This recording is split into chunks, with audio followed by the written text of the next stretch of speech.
Bonjour à tous et à tous. Aujourd'hui, on va parler d'un poisson très populaire en aquariophilie. Il s'agit du poisson combattant. Il existe 5 variétés de poissons combattants. Le queue de voile, le half moon, le demi-lune, le giant, le placate. Donc vraiment beaucoup de variétés de bêta splendens grâce à des formes de sélection. Dans la nature, ces nageoires sont toutes petites. Le bêta splendens, aussi connu sous le nom de poisson combattant, très souvent associé à un verre d'eau pour mettre un poisson combattant dedans. Ce n'est surtout jamais l'endroit de vie d'un poisson combattant. Un poisson combattant doit vivre dans un endroit de vie au minimum entre 8 et 30 litres. Il a besoin d'un pH entre 6,5 et 7,5.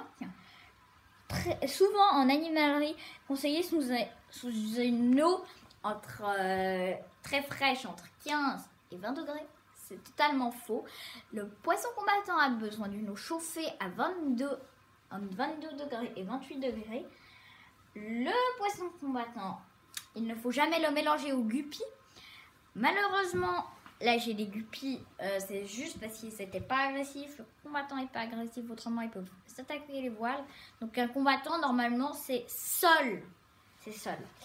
Le poisson combattant doit vivre dans des nano-aquariums. Il n'aime pas les gros volumes, sinon il se fatiguera et il vivra beaucoup moins longtemps.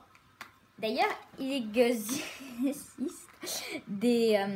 ouais, je vais pas montrer la marque.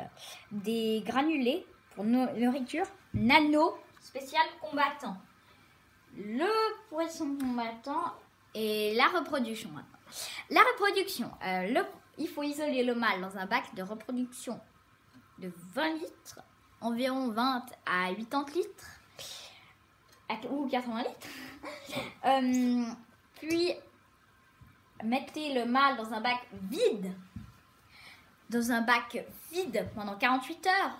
Placez la femelle dans une bouteille d'eau 48 heures après, percée, pour pas qu'il se touche. 48 heures après, la femelle normalement sera prête à pondre. Le mâle aura prévu son nid de bulle. La femelle sera prête à pondre. Pour qu'elle soit prête, il faut voir des lignes grises et blanches sur son corps. Pareil pour le mâle. Puis, l'élevage des alevins demande beaucoup plus que la reproduction. Il faudra sortir le mâle du bac de reproduction quand ce sera les alevins qui seront au stade de la nage libre. On se retrouve dans une prochaine vidéo pour parler de la reproduction de combattants. Merci à tous d'avoir regardé cette vidéo. S'il vous plaît, n'oubliez pas de mettre un pouce bleu si cette vidéo vous a plu. N'oubliez pas de vous abonner et d'activer la cloche de notification pour toujours avoir mes vidéos en premier quand elles sortent et à partager la vidéo. On se retrouve à bientôt. À bientôt.